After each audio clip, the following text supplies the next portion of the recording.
Every human alive today stands atop a mountain of bones, not metaphorical ones, real bones buried under ice, drowned in rivers, burned in volcanic ash. Behind your life stretches an unbroken chain of survival, each link forged in blood, starvation, and fear. Your ancestors did not drift through history. They fought for every breath. They clawed through winters that froze the oceans, endured plagues that turned cities into graveyards, and outwitted predators whose teeth could crush a skull in seconds. They survived droughts that cracked the earth, eruptions that blotted out the sun, and wars that erased entire peoples. And yet, you are not here because they were the strongest. You are here because they were adaptable, because their minds could bend before they broke. The same instincts that kept them alive still burn inside you, whispering in your nervous system, tightening your stomach when the air feels wrong. Modern life hides the fangs and claws, but they have not vanished. They have changed shape. Death now moves in slower forms. The invisible drift of toxins in the air, the sudden snap of a collision, the quiet plodding of another human being. Survival has never been a birthright. It is a debt, one you must keep paying, in a world that never stops trying to collect. Before there were humans, there were survivors, shapes of life moving through a world that offered no mercy, only trials. Our lineage, a fragile thread of replicating molecules stretching back over 3 billion years, passed through oceans of bacteria, forests of reptiles, and plains of mammals. Each link in that chain, a testament to endurance under impossible odds. Each moment, a silent coin toss against extinction. At countless points, the thread could have been severed by the indifferent machinery of nature. Around 34 million years ago, the Earth was thrown into the Eocene-Oligocene transition, a climatic collapse triggered by tectonic upheavals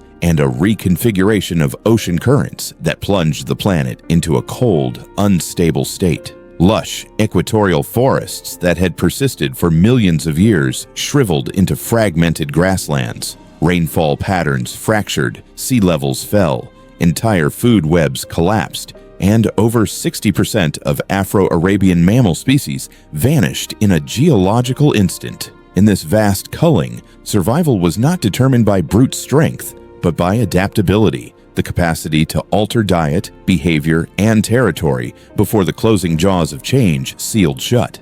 This principle embedded itself into the nervous systems of the survivors, becoming the silent operating system of every descendant. In East Africa's Great Rift Valley, the crucible of our later evolution, life became a rhythm of annihilation and renewal. Towering volcanic eruptions tore through the earth, rivers of molten rock consuming everything in their path, clouds of ash blotting out the sun, and dropping temperatures as far away as the Indian Ocean. The ash poisoned waterways and suffocated vegetation, killing herds in their thousands, forcing predators and prey alike into desperate migrations. Yet, over centuries, that same ash enriched the soil, transforming wastelands into fertile plains, drawing back the animals and, with them, our primate ancestors. This boom and bust cycle was not a rare event, but a constant drumbeat of survival, each generation inheriting scars and instincts from those who managed to endure. Forced from dense forest canopies into the exposed savanna, our ancestors entered an arena of constant threat,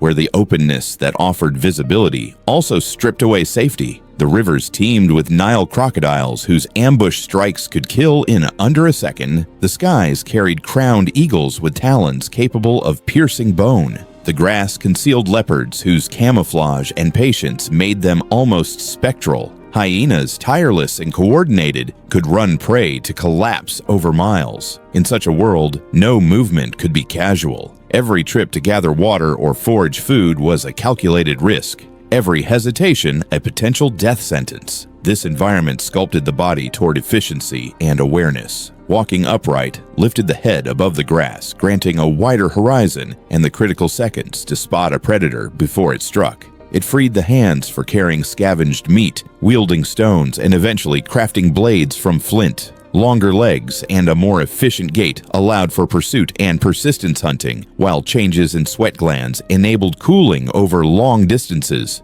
But the most decisive transformation unfolded within the skull. The amygdala, the brain's primal alarm bell, became a finely tuned instrument, detecting threat within milliseconds and triggering cascades of adrenaline and cortisol that prepared the body for fight or flight before the conscious mind even understood the danger. The hippocampus mapped landscapes in detail, where water could be found, where predators lurked, where the wind shifted in warning. The prefrontal cortex, primitive but growing, learned to simulate futures, to test possible actions against imagined outcomes, laying the foundations of planning and strategy. This neural machinery made possible the one adaptation more powerful than any claw or fang: cooperation. Born not of kindness but necessity, cooperation transformed vulnerability into collective strength. A lone primate on the plains was already dead. Only groups, bound by mutual vigilance, could survive. Vocal calls, gestures, and eventually the first symbolic signals allowed warnings to spread faster than predators could strike. Those who could read intent in the flicker of an eye, sense ambush in the silence before wind, or interpret the alarm calls of other species gained an advantage in the relentless selection process. Over time, natural selection etched predator strategies into our reflexes, environmental shifts into our social instincts, and survival lessons into the structure of our muscles, bones, and neural networks. Even the crises that nearly erased us left their mark. Genetic bottlenecks in which our species was reduced to a fraction of its number, as in the super bottleneck experienced by Homo erectus, when perhaps only a few thousand individuals remained to seed the future. Every surviving gene carried forward was a relic of disaster endured, a code proven under fire. And yet, survival was never a final victory, never a state to be achieved and kept. It was and remains a temporary reprieve, a rented moment before the next drought, the next predator, the next invisible hand of climate or disease sweeps the board clean. Here, in the silent negotiations between life and death, the core of human nature was forged, a creature both fragile and dangerous, capable of fear, yet also of anticipation, able to run but also to turn and strike back, built not for comfort, but for persistence. Every heartbeat was a bet against the mathematics of extinction, and in the long ledger of time, the only constant was the trial itself. What began as the raw physics of survival on the African plains, hunger, thirst, predator avoidance, did not vanish as we climbed into the age of tools and fire. It metastasized, embedding itself into the scaffolding of human society. The neural circuits that once scanned the horizon for lions now scan the faces of strangers for deceit, aggression, or opportunity. The same amygdala that once jolted our ancestors into a sprint at the rustle of grass now fires at market downturns, political threats, or rival nations' troop movements. As early humans gathered into larger groups, the stakes of cooperation expanded. Trust became currency, reputation became armor, and deception became a weapon. Tribes learned to coordinate hunts, defend territories, and wage war not through brute numbers alone, but through leadership hierarchies. Systems that mirrored predator packs yet introduced something new. Strategy divorced from immediate survival. By the time the first cities rose in Mesopotamia, survival had been institutionalized. Kings, priests, and generals claimed the authority once held only by nature itself, deciding who ate, who starved, who lived, who died. Grain stores became the modern equivalent of a waterhole in drought. Whoever controlled them controlled the lives tethered to them. The evolutionary drive to dominate resources did not dissolve. It refined itself through bureaucracy, law, and religion, cloaking biological imperatives in the language of order and morality. Neuroscientists studying human decision-making find the fingerprints of these ancient drives everywhere. The dopaminergic reward system still spikes at acquiring power or wealth, as if these modern tokens were fresh kills dragged back to camp. The stress response still floods the body during status threats, whether from a charging rhino or a hostile corporate takeover. Capitalism in its rawest form is simply the savanna economy writ large. Scarce resources, uneven distribution, competition amplified into a global arena. The Industrial Revolution accelerated this process, binding billions into vast, interdependent networks that mimic the early survival bands, but on a planetary scale. Supply chains became the arteries of modern life, vulnerable to disruption like the migration routes of our ancestors' prey. Political borders hardened into defensive perimeters, policed with the same vigilance as watering holes. Even warfare evolved from skirmishes with spears to mechanized slaughter, but the psychology remained ancient. In-group loyalty, out-group hostility, calculated risk-taking for potential dominance. Anthropologists note that the same social brain capacity, around 150 stable relationships, the so-called Dunbar's number that once governed tribe size, now governs corporate teams, military units, and political cliques, suggesting that no matter how towering our skyscrapers or intricate our algorithms, our neural architecture is still calibrated for small-scale survival dynamics. The predator-prey relationship has shifted too. Threats no longer always have teeth and claws, but can be invisible. Viruses, economic collapses, algorithmic manipulations. Yet our stress response, built for short bursts of danger, now burns constantly under the slow suffocation of systemic competition. Institutions exploit this wiring, from marketing campaigns engineered to hijack attention to political rhetoric designed to trigger ancient fear responses. In this way, the forces that once honed our ancestors into alert, adaptive survivors now feed into cycles of control and compliance. The Great Rift Valley has been replaced by the stock exchange, the city street, the parliamentary chamber, but the rules have not changed. Adapt or be outcompeted, anticipate or be consumed. The same instincts that once kept a small band alive against leopards now drive nations to arms races, corporations to monopolies, and individuals into relentless self-optimization. The ancient hunt never ended.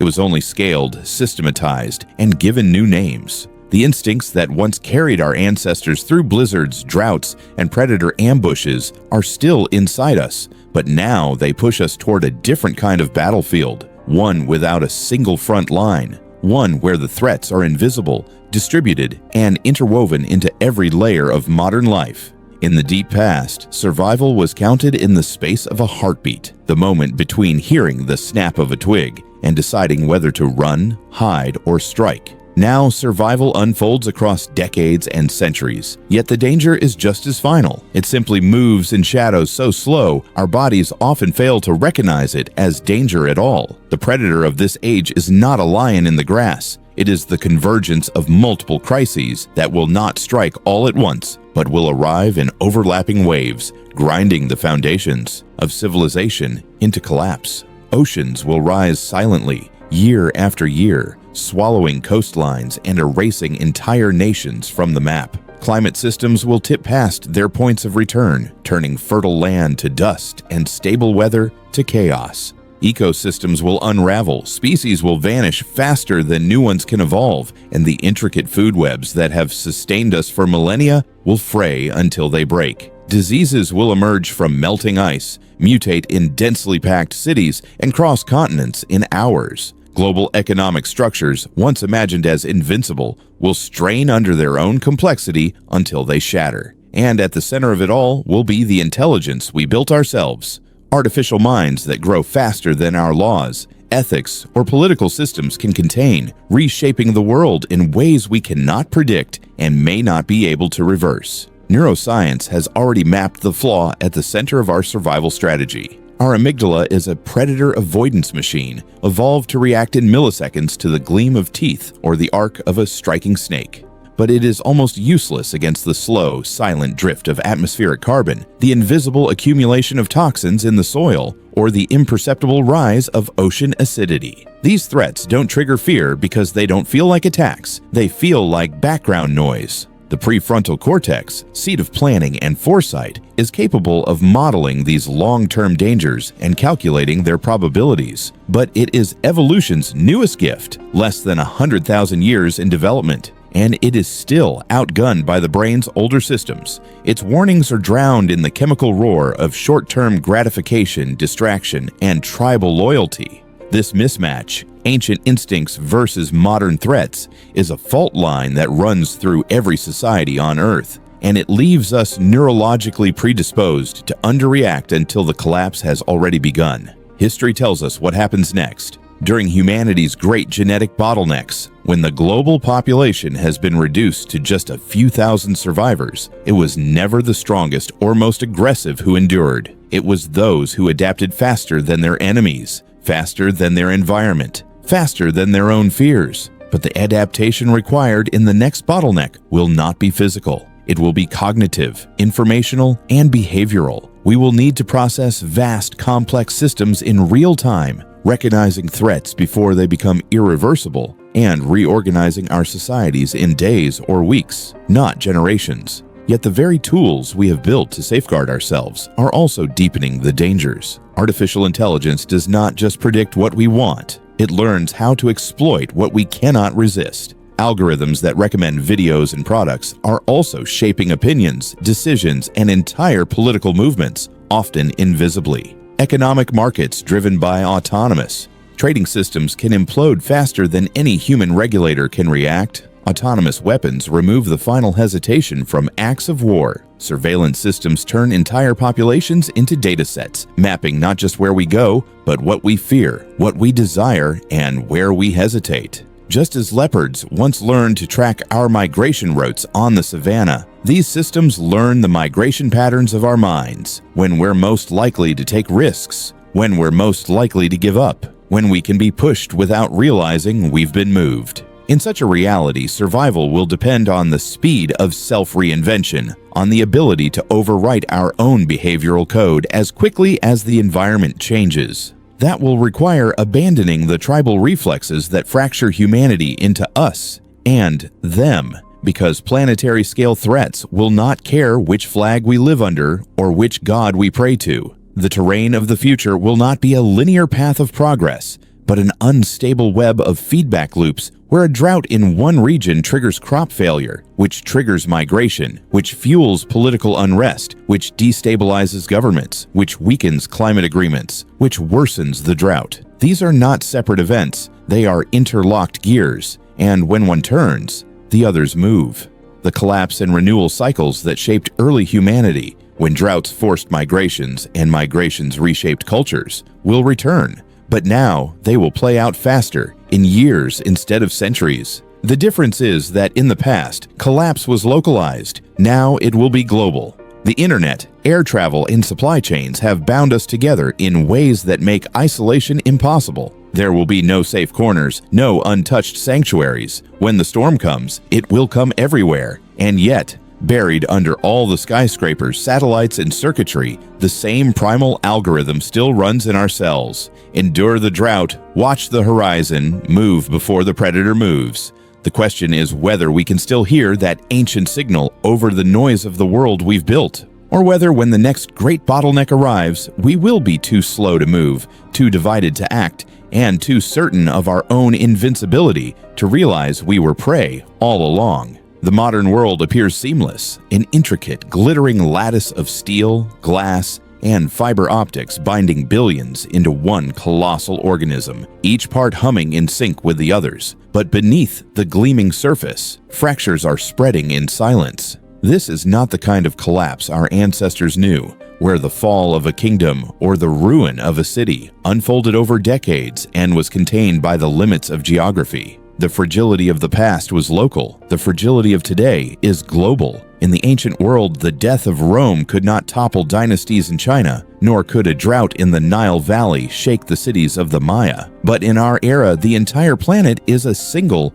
system, every artery feeding every other, every nerve linked to a shared brain, every breath dependent on distant lungs. A cargo ship stuck in the Suez Canal can strangle trade routes for months, collapsing markets in countries thousands of miles away. A server farm fire in South Korea can cut off communication to banks in Europe and retailers in the Americas. A viral video, no longer than a heartbeat, can ignite riots in cities that have never met. Where distance once slowed disaster, now the network delivers it instantly. The tighter the weave, the more devastating the tear. This is the paradox of the age of fracture. The same systems that made us more connected, more resilient, and more informed have also made us more synchronized in our vulnerabilities. Every strand of the global web is both lifeline and fault line, carrying the weight of billions and the potential to snap under its own tension. And as the systems grow more complex, they become harder to see,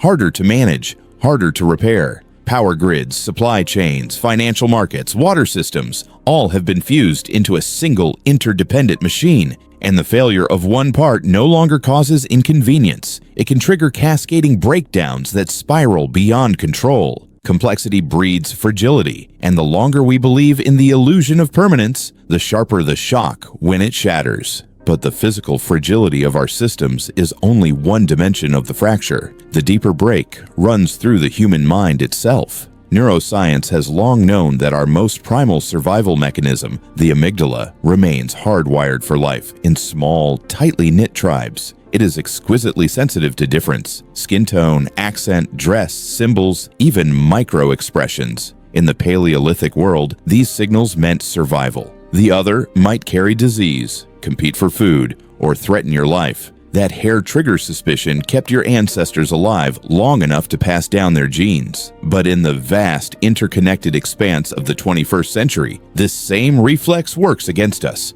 Our ancient circuitry fires the moment we sense otherness, priming us for hostility before our rational mind can even intervene. It is automatic, it is chemical, and it is being exploited. Social media has become the planet's synthetic amygdala, a digital nervous system that never sleeps, constantly scanning for threats and delivering them directly into the bloodstream of human consciousness. What the predator's roar once was to the hunter-gatherer, the push notification is to the modern citizen, a signal to react, to prepare for danger, to join the tribe in confrontation. Algorithms are designed to feed this reflex, knowing that outrage spreads faster than reason, that fear binds groups together more tightly than hope, and that conflict keeps people engaged longer than consensus. In this way, billions of individuals separated by oceans and culture are drawn into a single, pulsing feedback loop of hostility. The result is a global population that feels under siege even when no direct threat exists, a society in which the mind is always on the edge of flight or fight, primed to see enemies everywhere.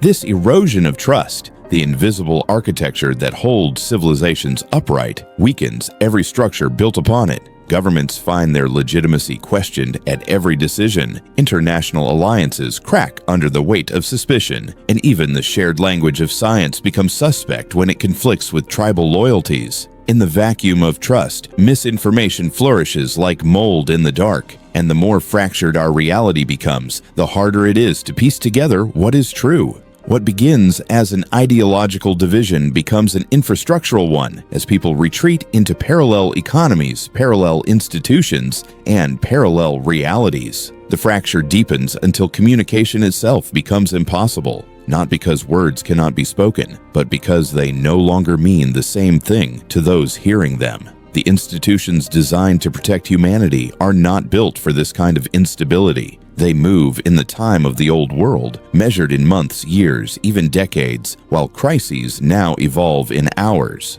By the time a policy is debated, the threat it addresses has mutated or multiplied. By the time a coalition is formed, the alliance has already begun to fray. This mismatch between the speed of governance and the speed of disruption is a fatal weakness in the modern system, one that cannot be patched with technology alone. The fracture grows in the space between action and reaction, between problem and solution. And because the system is global, there is no safe corner, no untouched sanctuary. The entire lattice vibrates when one strand is cut. We call this the age of fracture not because the collapse is sudden, but because it is constant, a slow-motion splintering of systems, institutions, and minds. It is an age in which every connection that binds us can also strangle us. Every bridge can also be the point where the structure gives way. The network has made humanity into one vast body, but like any living organism, a wound in one limb can spread infection to the whole. The danger is not only that the glass will break, but that when it does, we will not remember how to live without it. And when that day comes, the survivors may discover that the most dangerous fracture was never in the world outside, but in the human heart itself.